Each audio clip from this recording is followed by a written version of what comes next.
John Ramirez est un ancien sataniste, ancien grand prêtre, des rites occultes Santeria et Palo Alto, de New York, aux États-Unis. Il finira par abandonner cette voie occulte, et donnera sa vie au Seigneur Jésus-Christ, puis rejoindra l'église du pasteur David Wilkerson.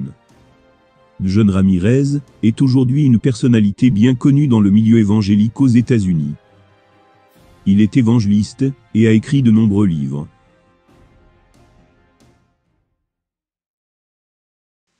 Et celui-ci est supposé être Michel, l'ange gardien. Ce que c'est, ce n'est même pas Michel, vous le savez. Et regardez, Santeria. Toute la sorcellerie. Et ça c'est la chose que j'avais, Caldero. Ça c'est Caldero. Vous vous souvenez dans le temple, le tabernacle, oui, où les gens rencontrent Jésus, où ils doivent rencontrer Jésus. Ça c'est le tabernacle du diable. Le tabernacle du diable. J'ai grandi dans un quartier où j'ai été témoin de mon premier meurtre, en allant chercher du lait. C'était à 3 mètres de moi. Ils ont tiré sur le gars 7 fois. Tiré sur lui 7 fois. C'était un jeune garçon. J'ai vu des meurtres, après meurtre, après meurtre. Pour survivre dans les rues du sud du Bronx, vous devez être un tueur, un assassin. Vous devez être intelligent et malin. Du côté de mon père, il n'y avait que des sorciers et des sorcières. Nous étions immergés dans la sorcellerie. Nous avions un contrat, fait directement avec le diable lui-même. Je me rappelle que quand j'étais plus jeune, entre 8 et 9 ans, j'allais dans cette pièce, pour adorer le diable, et je pouvais sentir la présence du diable, qui venait dans la pièce, et mon père qui était en train d'adorer, parlait en langue démoniaque. Et il adorait, il mettait des fleurs, des bougies, mettait de l'eau de Dix 9h à 5h du matin. J'étais emmené dans des loges démoniaques, dans des temples de sorcellerie. J'étais formé pour devenir un sorcier. J'étais entraîné par des sorcières qui étaient dans l'occultisme depuis 30, 40, 50 ans. Ils m'ont appris comment parler aux principautés, aux esprits sur le terrain, au diable lui-même. Vous ne pouvez pas parler au diable directement. Vous devez gagner le droit de le faire. Et le premier massacre qu'ils ont fait dans mon quartier était dans cette maison juste ici. Le mari a poignardé sa femme 52 fois et lui a coupé les oreilles. Et ensuite mon frère et moi, on errait avec sa fille. Et nous sommes venus à la maison pour la raccompagner chez elle.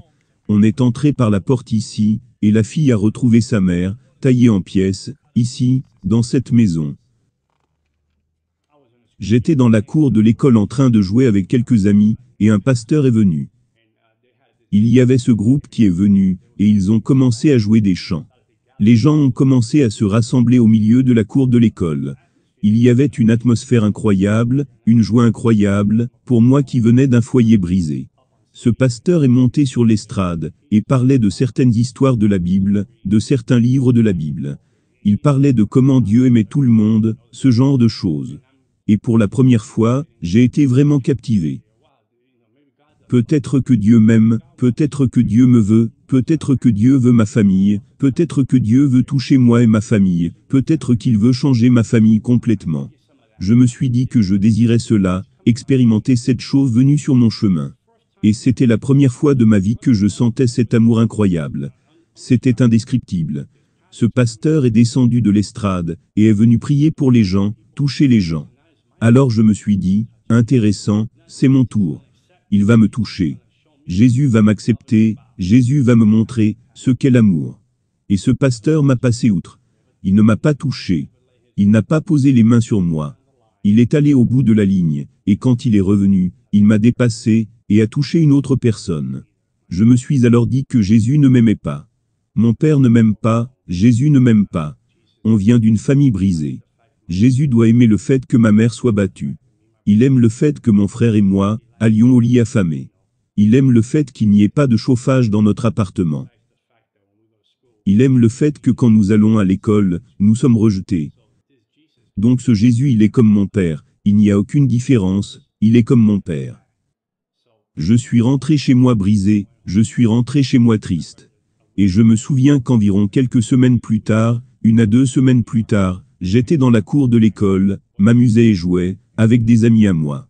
Et j'ai entendu quelque chose tomber, heurter le sol. C'était un collier vaudou, avec beaucoup de couleurs. Je prends le collier vaudou, et le mets à mon cou. Et le collier a été mon premier contrat avec le diable.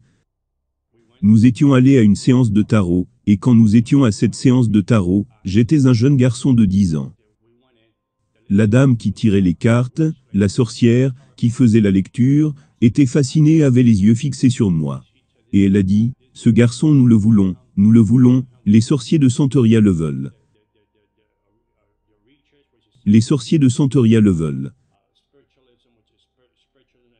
Ce spiritisme, qui est en réalité le culte des démons, le Santeria c'est en espagnol. Ils disent que c'est le culte des saints, mais c'est du mensonge. Ils le veulent, et si tu ne nous le donnes pas, il va perdre la vue dans 30 jours. Alors ma mère, qui était tellement désespérée, a vendu toutes ses affaires. Elle a vendu son lit, elle a vendu le mobilier de séjour, afin de réunir $250 pour faire ma première séance. Cette dame nous a tellement fait peur, que ma mère dormait désormais sur le sol. Elle n'avait plus de lit où dormir. Et parce qu'elle ne voulait pas que je perde la vue. Et ils m'ont initié au monde des ténèbres, au début de mes 10 ans. Et le premier contact, que j'ai eu à l'âge de 10 ans, c'est quand le diable est apparu. Et le diable est apparu, il a accepté le sacrifice de l'offrande de ma vie. Et ils ont mis 5 colliers à mon cou. Les 5 colliers représentaient des démons, des principautés en dessous de Satan. Ils les ont mis à mon cou, c'était le Santeria. Et ils m'ont dit qu'ils allaient être mes guides spirituels, les anges gardiens. Et qu'ils allaient gérer ma vie à partir de maintenant. Et ce bâtiment au coin de la rue, c'était quasiment abandonné. C'est dans ce lieu que mon frère et moi avions l'habitude de monter et descendre chercher l'eau à la pompe, cette pompe là-bas. Ce bâtiment avait été laissé à l'abandon. Quasiment plus personne ne vivait ici. Seulement moi et ma famille et 12 autres familles vivaient ici. Mon enfance m'a été volée. Toute mon enfance a été d'adorer le diable, d'aller dans des loges sataniques. J'allais dans des loges sataniques de 9h à 5h du matin. Et j'étais formé par les sorciers et sorcières, pour connaître les principautés qui régnaient dans une région. Qui est dans cette région? Qui gère ces principautés? Quel est le nom de ces principautés? Comment canaliser ces puissances? À l'âge de 13 ans, je faisais des projections astrales. Je sortais de mon corps à la maison, et j'allais dans certaines régions, et je lançais des malédictions. Je maudissais des quartiers, je mettais des esprits de suspicion, des esprits de drogue dans des quartiers, esprits d'homosexualité, esprits démoniaques, esprits de meurtre, esprits de suicide. Je savais comment appeler tous ces esprits dans les quartiers. À l'âge de 15, 16 ans, j'allais dans les hôpitaux, et invoquais des esprits de mort aux soins intensifs. La mort dans telle ou telle pièce, pour que des personnes meurent, parce que je voulais gravir les échelons, et je voulais devenir le plus grand adorateur du diable de New York. Le diable était devenu mon père. Il a remplacé mon père, parce que je priais, pour qu'il tue mon père. À l'âge de 33 ans, mon père s'est fait tirer dessus, en pleine face, dans une boîte de nuit, par une femme qui n'était pas la sienne, alors qu'il en avait une. Le diable l'a pris, et il m'a dit qu'il remplacerait l'ancien, pour que je lui appartienne. Il y avait une boîte de nuit ici. Et c'est ici que mon père est mort, à 33 ans. Et nous vivions ici. Et quand j'avais 11 ans, il y avait un magasin juste ici, au coin de la rue. Et le gars s'est fait tirer ici dans la rue juste ici. Le gars s'est fait tuer, pendant que j'allais chercher une bouteille de lait. Et je grimpais le rang des adorateurs du diable. Je grimpais le rang des principautés et des démons, jusqu'au point où je pouvais m'asseoir, et parler avec le diable comme je le fais avec toi aujourd'hui. Le diable se manifestait en forme humaine, sa présence entrait dans la pièce. Et je parlais avec le diable toute la nuit. Et il me donnait des missions. J'allais donc dans plusieurs clubs pendant la nuit, afin de recruter des personnes pour le monde des ténèbres. Je disais des choses aux gens à propos de leurs finances, et de leur vie. Ce qu'ils avaient fait, et ce qui allait leur arriver. Ils n'avaient aucune idée de qui j'étais, ils ne savaient pas qui j'étais. J'avais juste des pouvoirs démoniaques. J'aimais le goût du sang. Je tuais des animaux, afin de boire leur sang chaque semaine. Et si je n'avais pas le temps d'acheter des animaux, je me coupais moi-même, pour boire mon propre sang. Le cercle de personnes, avec qui j'étais dans ce monde démoniaque, il y avait des docteurs, des avocats, des directeurs, des juges, des policiers, ils étaient tous dans la sorcellerie, même les chanteurs très connus aujourd'hui. Je déplaçais des principautés de région en région, afin de pouvoir contrôler les démons au sol, pour détruire des églises, pour empêcher la croissance des églises, pour bloquer l'opportunité aux gens d'être sauvés. Je rentrais saoul dans une boîte de nuit, j'étais à moitié possédé en étant saoul. Je m'arrêtais au milieu de la rue, et je disais à Dieu, descends, tu en veux? Tu veux que je te frappe au visage? Tu veux que je te crache au visage? Descends et tu verras. Je me suis marié à Halloween. J'ai eu un mariage démoniaque durant Halloween. Tous les démons et principautés de différentes parties du monde sont venus à mon mariage. Aucun être humain n'est venu, ils étaient effrayés de venir à mon mariage. Donc j'ai eu un mariage dingue, j'ai envoyé des invitations, mais personne n'est venu. Du coup il n'y a eu aucun cadeau de mariage. Mais les démons sont venus, et ont baptisé mon mariage. Donc ma femme était une sorcière, j'étais un sorcier, et quand ma fille est née, je l'ai formée pour devenir une sorcière elle aussi. Je me rappelle la première fois, quand j'allais faire un sacrifice humain. Le diable était assis à la place du passager dans ma voiture, et m'a dit « Tu m'aimes ?» J'ai répondu « Bien sûr je t'aime ». Il m'a dit « Tu vois, il y a un gars sur le toit, qui essaie de t'attraper. Il va essayer de te voler ton argent, et te faire du mal. Si tu m'aimes, tue-le. » Donc je me suis rendu sur le toit, je vivais au 12e étage de cet immeuble, je m'en souviens. Quand je suis arrivé en haut, je me souviens que cet homme descendait des escaliers. Cet homme faisait 2 mètres de haut, et devait peser dans les 100 kilos. J'étais à moitié possédé, j'ai senti un démon entrer en moi, je n'étais plus moi. Donc j'allais le traîner jusqu'à mon appartement, et lui trancher la gorge, parce que j'avais un chaudron qui devait peser plus de 50 kilos, et à l'intérieur 9 machettes, et des couteaux avec lesquels je faisais mes sacrifices d'animaux. Et quand j'ai voulu attraper l'homme, il m'a filé entre les mains, et il a disparu. Il a descendu les escaliers. Cet homme était comme un coureur olympique. Il a disparu d'un coup. Je n'ai donc pas pu l'attraper et le tuer. Des personnes ont dessiné ces graffitis ici. Là, c'est un démon.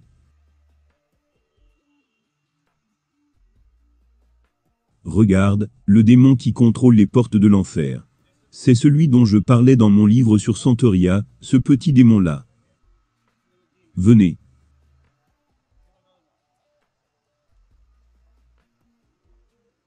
C'est le démon qui gère Haïti, la principauté au-dessus d'Haïti. Là-bas, c'est la principauté au-dessus de l'islam. Regarde ça, la trappe pour piéger les gens.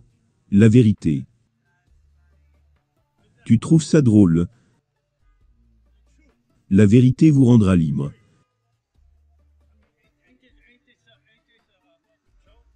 Ils ont mis cet insigne là-haut, pour que les gens pensent que ça fait partie de ça. C'est quoi cet endroit? C'est l'endroit où les gens du Bronx viennent pour se procurer du matériel, pour faire de la sorcellerie, blesser et tuer les gens. C'est cet endroit. Nous pouvons aller à l'intérieur. Venez. Si je vous disais que j'allais vous tuer dans les 30 prochains jours, je vous préparais jusqu'à ce que vous mouriez dans les 30 jours. Je me fichais de qui vous étiez, comment vous vous appeliez et qui vous étiez. Que vous vous appeliez catholique, chrétien, ou croyant, j'allais vous tuer, à moins que vous ayez une vraie relation avec Jésus-Christ. La femme qui vivait à l'étage en dessous, est venue me voir pour dire que son mari la trompait. Je veux que tu tues la femme, fais des sortilèges sur elle, et tue-la. Combien cela va-t-il me coûter? Je lui ai dit, reviens, je vais parler au diable, mon père. Reviens dans quelques jours. La dame est revenue. Le diable m'a dit, ce qu'il fallait acheter, un cercueil, une bougie noire, une photo de la femme à mettre dans la boîte, pour faire la sorcellerie, et tuer la femme. Dans 21 jours, elle devrait mourir. Dans 21 jours, on fera le funérail. Donc quand la femme est revenue me voir, je lui ai dit, ça va te coûter $10 000, pour tuer la femme. Mais tu sais quoi? Je te connais bien, tu es très sympa avec moi, donne-moi $7 000. Je te fais une réduction de 30%. Donne-moi $7 000. Quand cette femme était sur le point de quitter mon appartement, elle me dit, au fait la femme est une chrétienne. Et je lui ai dit, dans ce cas, je vais la tuer gratuitement. Je lui ai dit, je n'ai pas besoin de cet argent. Je vais la tuer gratuitement. Je vais lui donner une leçon à cette chrétienne. Elle va regretter. Et donc j'ai fait les rituels du vaudou, les rituels de la sorcellerie. 21 jours sont passés, et la femme n'était pas morte. 1 mois est passé, et la femme n'était toujours pas morte. Je me suis dit, waouh, qu'est-ce qui se passe? Ma réputation va en souffrir. J'ai donc appelé le diable et les démons. Et j'ai doublé les sortilèges sur elle, pour qu'elle meure du jour au lendemain, et rien ne s'est passé, rien du tout. J'étais donc chez moi la nuit et le diable est venu, et j'ai senti la présence du diable envahir la pièce, et le diable me dit, nous devons avorter ce plan de tuer cette femme. Je lui ai demandé pourquoi abandonner. Ma réputation est en jeu, je suis un sorcier, un occulte, si je ne tue pas cette femme, ils vont penser que je n'ai plus aucun pouvoir. Et le diable me dit, tu ne comprends pas. Le Dieu qu'elle sert, ne la laisse pas seule, on ne peut pas la toucher. Et j'ai demandé, qui est ce Dieu? Le Dieu qu'elle sert? J'étais donc très en colère, et j'ai dit, essayons encore pendant 1 semaine de la tuer, et le diable m'a encore répété, non, le Dieu qu'elle sert, ne la laisse pas seule. Bonjour, comment ça va?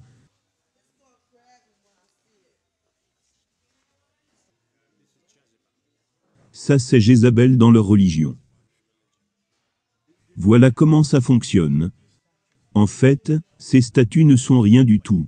Mais c'est le démon qui est derrière ça. Donc pour qu'il puisse s'y identifier, ces statues doivent être fabriquées. Je ne peux pas identifier un esprit, car nous n'avons rien en commun. Je suis un humain, et un esprit est immortel, c'est un démon. Je ne peux pas nouer de lien avec. Et donc pour pouvoir le faire, je me sers de ces statues, afin de m'identifier en elles. Elles ressemblent à des êtres humains, et il y a une histoire derrière la personne qui représente la statue. Et donc je peux m'identifier, et les démons peuvent passer au travers. Vous comprenez? La même chose pour ces statues-ci. Et ensuite ils se donnent des noms, des dates, et des anniversaires, qui peuvent être piégés par les forces démoniaques, les forces occultes. Ce sont des pièges pour les Indiens, et ces statues sont visées comme un camouflage pour leurs pratiques démoniaques, leur religion démoniaque. Il n'y a rien ici qui soit saint. La seule chose qui soit sainte ici, c'est l'endroit où je me tiens. Qu'est-ce qui se passe dans cet endroit? Ici, dans la boutique, ils font de la sorcellerie, du vaudou, des sortilèges parce que ces démons veulent que vous achetiez l'une de ces statues pour que vous rameniez un démon à la maison. Regarde par là, des prières sélectionnées. Ils te font croire que tu pries Dieu. Regarde, j'avais l'habitude d'utiliser ces livres.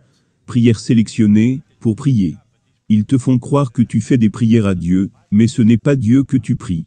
Il n'y a rien de chrétien, rien de biblique. Il y avait un livre à New York, en Amérique. J'étais la 3e personne à mettre la main là-dessus. Il y a des symboles de différents démons dans ce livre, différentes principautés, différentes façons d'amener les gens à la sorcellerie. Et ce livre, personne n'a de copies originales de ce livre. Vous ne pouvez pas avoir la copie de ce livre à moins que le diable ne le signe pour vous. Et j'étais la 3e personne à recevoir ce livre. J'ai étudié les symboles de ce livre, dans lequel grâce au sortilège, tu peux faire perdre la tête aux gens, envoyer des maladies sans origine, sur les gens. Lancer des sorts sur les gens, pour qu'ils reçoivent la lèpre, lancer des cancers aux gens. Je faisais des sortilèges sur des personnes pour les conduire au désespoir, pour faire avorter des femmes. J'envoyais des gens en chirurgie, alors qu'ils n'en avaient même pas besoin. Je faisais des sortilèges sur les gens pour les rendre fous, je leur mettais des esprits de maladie, je mettais des esprits de suicide sur les gens. Je restais éveillé toute la nuit à prier, et à parler au diable. Alors que pendant ce temps, les chrétiens ne peuvent même pas aller à l'église pendant 1 heure. Alors que des chrétiens ne peuvent même pas prier pendant 1 heure. Le monde spirituel est plus réel que le monde visible, et nous échouons à le réaliser. Et tout ce qui n'est pas couvert par Jésus-Christ, est une cible facile à abattre. Les athées, je peux les tuer facilement. Ils sont faciles à tuer. Les témoins de Jéhovah sont faciles à détruire. Les mormons sont faciles à détruire. Les gens qui racontent partout qu'ils ne croient pas au diable, ils sont faciles à détruire, car ils ne cherchent aucune aide spirituelle. Je me rappelle une fois à New York, le groupe de Nicky Cruz était venu dans mon quartier.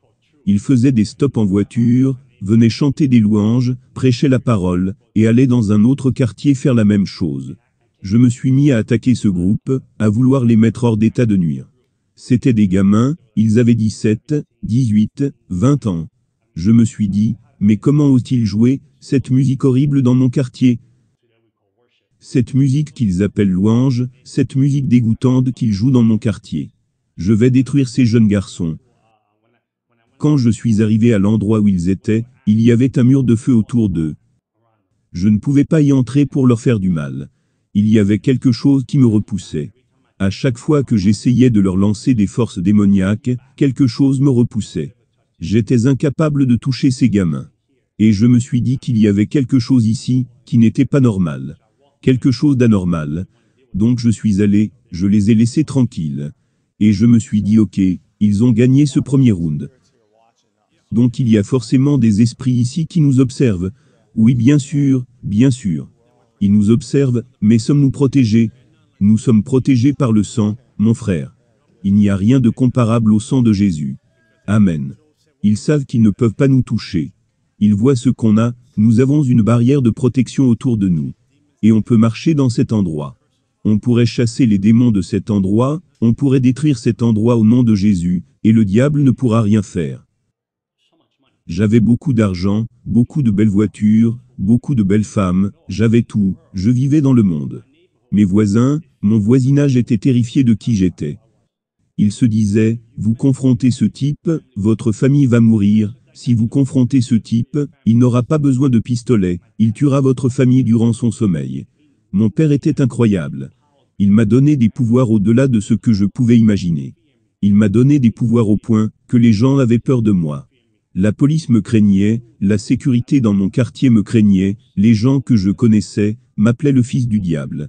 J'ai mis des chrétiens à terre, les empêchant de prier. Ils étaient sans puissance. Ce n'était pas que Dieu n'est pas tout-puissant. Comprenez-moi bien, Dieu est tout-puissant, mais c'est le récipient qui est faible. Le récipient n'a pas de vie de prière. Sa vie de prière n'a pas de vie de jeûne, et il n'a aucune relation personnelle avec Dieu. Il y a une forme de piété dans la personne, mais aucune puissance. La personne est faible, la personne n'a rien qui bouge dans sa vie. Elle a une Bible, de beaux costumes, de beaux habits, mais il n'y a aucune connexion avec Jésus-Christ. Parce que tu es en dehors de sa volonté, en dehors de ses promesses, et en dehors de son plan divin. Alors je t'ai. Tu deviens ma possession. Je t'ai comme esclave. Je te brise. Je te jette des sorts. J'ai continué à faire ça sur des chrétiens, et encore, à des familles, à des églises. Je pourchassais à mort tout ce qui représentait la croix de Jésus-Christ. C'est un endroit très démoniaque. Donc cet endroit a un effet sur tout le quartier? Oui bien sûr. Cet endroit et toute cette région sont sous contrôle, c'est le trône du diable. Nous venons juste de quitter le trône du diable. Ce trône est là depuis les années 80. Et il dépense 100 ou 200 $ pour acheter toutes ces choses. Ils sont ruinés, ils sont sous assistance publique, mais ils ont quand même assez d'argent pour acheter ces déchets. Parce qu'ils pensent que leur vie va devenir meilleure. Ils pensent que leur vie va s'améliorer. Ils pensent qu'ils vont faire des progrès. Ils croient qu'ils vont briser les malédictions familiales, les rituels et les malédictions qui viennent du vaudou. Ils croient qu'ils vont briser tout ça. Alors que Dieu dit, venez, je le ferai gratuitement. Donnez-moi juste votre vie, et je vais vous rendre libre. Mais ils ne veulent pas. C'est trop difficile pour eux, c'est trop compliqué pour eux. Mais ils peuvent aller dans des endroits comme ça, et dépenser 200 $. J'avais un contrat avec la principauté qui contrôlait Haïti. Son nom est Candela. J'avais un contrat avec des démons de Miami. J'avais un contrat avec des démons en Afrique. J'avais aussi des contrats ici, avec les démons de New York. La principauté qui contrôle le carré, à la 42e rue. Ici, à la 42e rue, c'est une principauté différente, qui contrôle les rues ici, dans ce quartier. Je n'avais aucune conscience. Je me rappelle avoir ensorcelé mon frère, et l'avoir mis en prison pendant 5 ans. Mon propre frère de chair et de sang. J'ai fait des sortilèges pour le mettre en prison pendant 5 ans. Mon autre frère qui était aussi un occulte, est venu une fois chez moi, en colère. Et un démon a sauté sur lui. Il est sorti de la maison, car il ne pouvait pas supporter la douleur qu'il a reçue à l'estomac. Ma mère peut témoigner de cela. J'ai fait tellement de rituels sur mon corps. Tellement de rituels sur mon corps. Le dernier rituel que j'ai fait. J'avais vendu mon âme au diable. Et au cours de la cérémonie, je devais boire le sang d'un animal, avec de la poudre à canon. Ça s'appelle Sancy. C'était une cérémonie haïtienne et de français. Vous faites cette cérémonie avec un démon. Et quand je vais chez les gens pour manger, ils ne peuvent pas ensorceler la nourriture. J'ai fait toutes sortes de cérémonies que vous pouviez imaginer. J'allais dans les loges sataniques. Et chaque année nous avions une réunion. Une réunion secrète. Tous les sorciers et sorcières venaient à cette réunion pour décider quelle principauté serait invoquée pour contrôler la région. Nous étions mieux organisés que des églises. Le royaume des ténèbres était mieux organisé que des églises de Jésus-Christ. Nous savons comment faire des cérémonies. Nous savons comment préparer les choses avant la fin de l'année, afin de nous préparer pour la prochaine année. Alors que les chrétiens ne peuvent pas aller à l'église et prier pendant 1 heure. Pendant que les chrétiens ne peuvent pas avoir une relation continue avec Dieu. J'ai même pris une année sabbatique de sorcellerie. Et le diable m'a puni, et m'a rendu aveugle pendant 1 an. J'étais complètement aveugle pendant 1 an. J'étais enregistré à l'association pour les aveugles. J'étais totalement aveugle. J'étais entraîné à utiliser un chien guide. J'étais entraîné à utiliser un de ces bâtons pour marcher dans la rue. Ma mère a pris soin de moi pendant 1 an. Ma vision était devenue noire, et un brouillard était venu dans mes yeux, j'étais aveugle complètement. Et quand j'ai redonné ma vie au diable, après cette opération chirurgicale, le diable m'a redonné la vue. Et je pouvais voir de nouveau. Ça a été ma punition pour avoir pris 1 année de repos. Le diable m'a dit, tu veux 1 année de repos? Je t'en donne une. Et il a pris ma vue. Et ça, c'est le monde dans lequel je vivais. Si vous désobéissez au diable, il vous tue, et tue votre famille. Il y a une peur qui vous terrifie au-delà de toute mesure, que vous ne pouvez pas quitter sa religion. Vous ne pouvez pas quitter la Santeria. Vous ne pouvez pas quitter Palemioub. Le docteur ne pouvait pas expliquer comment j'avais perdu la vue. Pendant ce temps, quand le chrétien agit mal, et qu'il pêche, la seule chose qu'il trouve en retour, c'est juste la grâce et le pardon. Quand tu es avec le diable, et que tu fais quelque chose qu'il n'aime pas, il tuera un membre de ta famille. Je me rappelle comment le diable a averti cette femme en disant, tu ne dois plus rester avec cette personne. Mais elle n'y a pas prêté attention, parce qu'elle était devenue amoureuse. Un démon a possédé un SDF, au coin de la rue, il a pris un marteau, et l'a frappé 17 fois sur la tête, et l'a tué. Un jour, j'étais assis chez moi. C'était incroyable, j'étais revenu d'une boîte de nuit, la nuit précédente. J'étais assis à la maison, et je regardais l'émission Jerry Springer. Une émission dingue. Les gens se frappent et s'insultent. Je prenais plaisir à regarder ça et je rigolais. Pour la première fois, j'ai entendu une voix qui m'a dit, « Fils, je reviens bientôt. Que vas-tu faire de ta vie ?» Une voix audible, qui avait traversé la pièce. Et j'ai pensé que c'était la télévision qui me parlait. J'ai réalisé ensuite, que non, cela ne vient pas de la télé, car les gens se tapaient les uns sur les autres. Je connaissais la voix du diable. Je m'asseyais avec le diable, comme je suis assis devant vous aujourd'hui. Il pouvait venir dans une forme humaine, ou entrer dans la pièce, et l'atmosphère allait changer. Je savais alors qu'il était là avec moi, il parlait à ma conscience. Je connaissais cela, je le connaissais, comme vous connaissez le revers de votre main. Je connaissais tous les démons, toutes les principautés qui contrôlaient des régions, qui contrôlaient des choses en Amérique, des choses au Canada.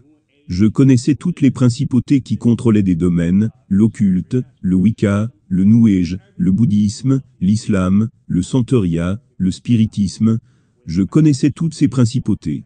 J'avais un contrat avec elles, avec toutes ces principautés. J'avais des accès directs à toutes ces principautés, et les démons au sol. Le diable, Jézabel. Je connaissais des démons, dont je ne vous dirai même pas le nom, car vous allez me demander, qui sont-ils? Je les connais tous par leur nom. Et cette voix était différente des autres voix. Quand j'ai entendu cette voix venant de nulle part, cette voix provenait comme de l'air. J'ai été choqué. Puis j'ai eu une vision de l'autre côté de l'appartement. Le ciel était en feu, et je voyais les gens sous le ciel, en train de courir, cherchant un abri, mais il n'y avait pas d'endroit où se cacher. Donc j'ai eu la vision, cela m'a secoué. En ayant cela en pensée, je me souviens que je suis allé dormir, dans un profond sommeil. Et je me retrouve dans un train plein de personnes. Je n'arrive pas à croire, je suis dans un train avec plein de gens. Et ce train allait aussi vite que vous ne pouvez l'imaginer. Il n'existe rien d'aussi rapide sur la Terre, et il a terminé en enfer. Jésus-Christ m'a emmené en enfer, et quand je suis arrivé en enfer, les portes se sont ouvertes. Il y a eu une claque, un écho indescriptible, et les portes se sont ouvertes. Puis de la chaleur venant de nulle part. Je sentais que j'allais suffoquer à cause de la chaleur, et je suis sorti du train. Et les gens dans le train avaient toutes sortes de visages, et tu pouvais voir la peur sur les gens. On pouvait sentir l'impact de la peur sur les personnes dans le train. Qu'ils allaient dans un lieu d'où ils ne reviendraient jamais. Et l'endroit était confiné. Je me suis dit, je ne veux pas mourir ici, je ne veux pas. Ce n'est pas pour moi. Je ne suis pas né pour être dans cet endroit. Je me disais cela. Je ne suis pas né pour être ici. Donc j'ai essayé de trouver un tunnel en enfer. Je voulais trouver un tunnel qui me conduirait à une porte, ou peut-être une fenêtre, ou peut-être qu'il y a un passage quelque part, par lequel je pourrais m'échapper, et retourner à la réalité. Mais il n'y avait pas de passage. Je me rappelle que plus je m'enfonçais dans le tunnel, plus la souffrance, la peur m'envahissait. Comme si tu portais une tunique. La peur t'agrippait. C'est quelque chose que vous ne pouvez même pas contrôler. Vous n'avez aucun contrôle là-dessus. C'est quelque chose qui vous étreint, et qui ne vous laisse plus partir. Je ne pouvais même pas voir ma main devant mon visage. Mais j'entendais des hurlements. C'était des hurlements. Comme vous savez quand des enfants et des animaux hurlent en même temps. Ce genre d'hurlement, c'est indescriptible. Et il y avait une chaleur et une odeur, comme certains égouts, et les poubelles de New York. Et je dirais pire que ça. Lorsque je suis arrivé dans une partie du tunnel, le diable est apparu. Il disait, j'étais ton père.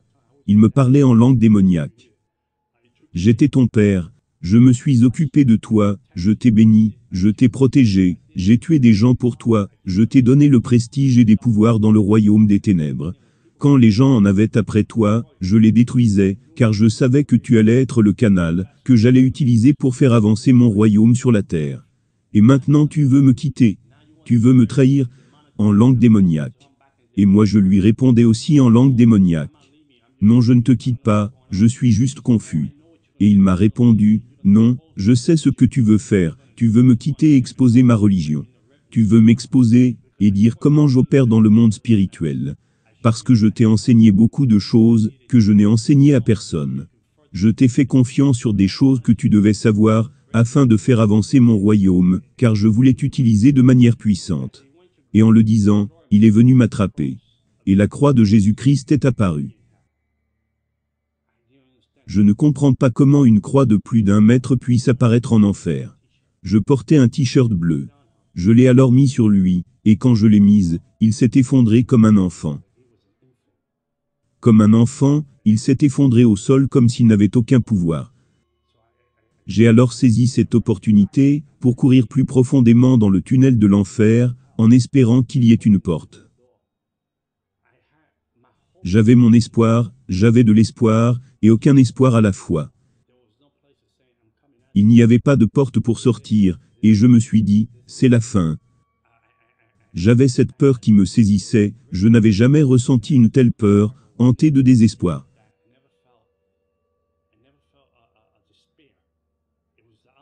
C'était l'opposé de ce qu'est le paradis, l'opposé de la joie, l'opposé de la félicité, l'opposé de la paix, l'opposé de la lumière. C'est un endroit de tourment. Si je suis là, ma famille ne le saura pas, ma fille ne le saura pas. Comment pourrait-il me trouver, comment pourrait-il me chercher?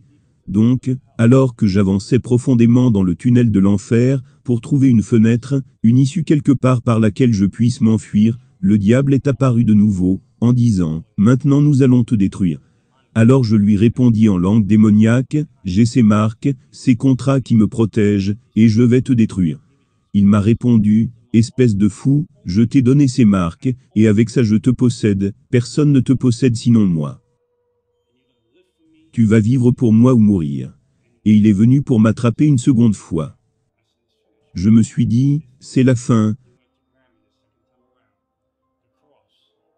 Alors la croix de Jésus est apparue une seconde fois en enfer.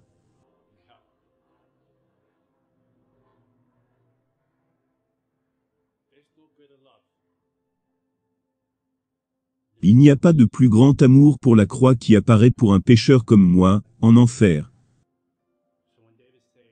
Quand David dit « Je repose dans le séjour des morts », il sait que je suis ici. La grâce et la miséricorde sont apparues en enfer. La grâce et la miséricorde avaient un plan pour ma vie. Avec mes inqualifiables façons de vivre, démoniaques, égoïstes, arrogantes, j'étais en enfer. Alors que mon sort était réglé, Jésus-Christ m'a aimé. Il a dit, « J'ai un plan pour toi, je t'aime plus que tu ne peux l'imaginer. » Et il est arrivé en enfer. Quand je me suis réveillé, et que mon esprit est revenu en moi, je me suis levé, et je me suis mis à genoux devant Jésus-Christ. J'avais pour $100 000 de matériel de sorcellerie à la maison, et j'ai tout jeté. Je me suis débarrassé de tout ce qui avait un lien avec le monde des ténèbres. Les gens d'Haïti, les gens de Cuba, les gens de Miami et de New York ont dit, « Nous devons le tuer, car il en sait trop.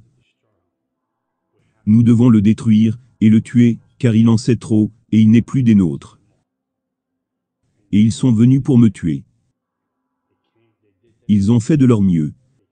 Et ils sont venus pour me tuer. Je dormais durant la journée, pour rester éveillé la nuit. Des démons sont venus me tourmenter pendant 30 jours, ils m'ont tourmenté pendant 30 jours. Ils me prenaient par la gorge, me sortaient hors du lit. La pièce devenait froide. Je suis allongé dans mon lit, et je sentais une autre personne allongée, à côté de moi, froide, je regardais comme ça et je pouvais sentir la présence. Le diable en personne dans mon lit. Pendant 30 jours, ces démons essayaient de me tourmenter, et d'arracher mon âme de mon corps. Ils essayaient d'arracher mon esprit de mon corps, et je tremblais la nuit comme jamais auparavant. Je priais. Je ne savais pas comment prier, alors je disais, « Jésus, Jésus, Jésus ». Je disais les prières d'une sœur que j'avais entendue à l'église. Je l'avais entendue prier ainsi. J'essayais d'assembler ces prières comme je pouvais, afin de combattre pour ma vie.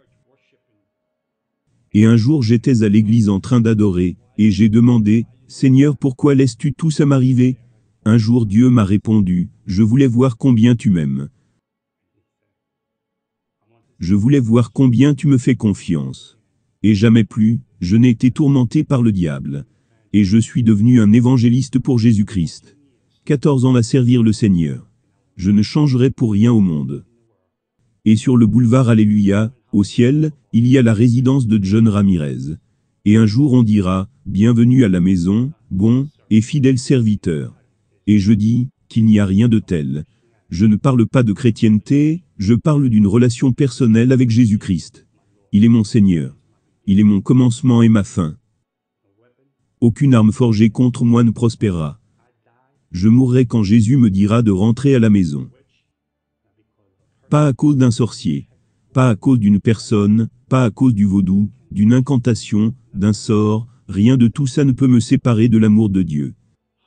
$100 000 de sortilèges, et vendu mon âme, des marques par-ci, des marques par-là. Mais la plus grande marque est ici, c'est l'amour que j'ai pour la croix. Il n'y a rien, comme la croix de Jésus-Christ, et je vous dis ça, je vais terminer avec ça.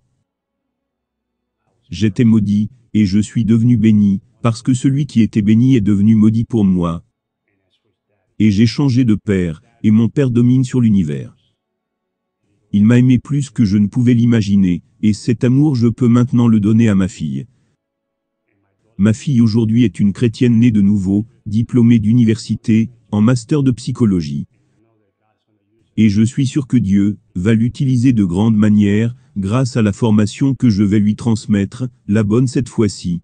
Et je sais qu'elle fera de plus grandes choses que son père, et avant que je ne quitte la terre, les gens sauront que John Ramirez était là, car il était un puissant serviteur de Dieu. Amen. Après avoir donné sa vie à Christ, John a rejoint l'église de Times Square, à New York. Il a été enseigné par le pasteur David Wilkerson, jusqu'à sa mort soudaine en 2011. John Ramirez est désormais un évangéliste pour Christ, et voyage à travers le monde, pour prêcher et exposer les œuvres du diable.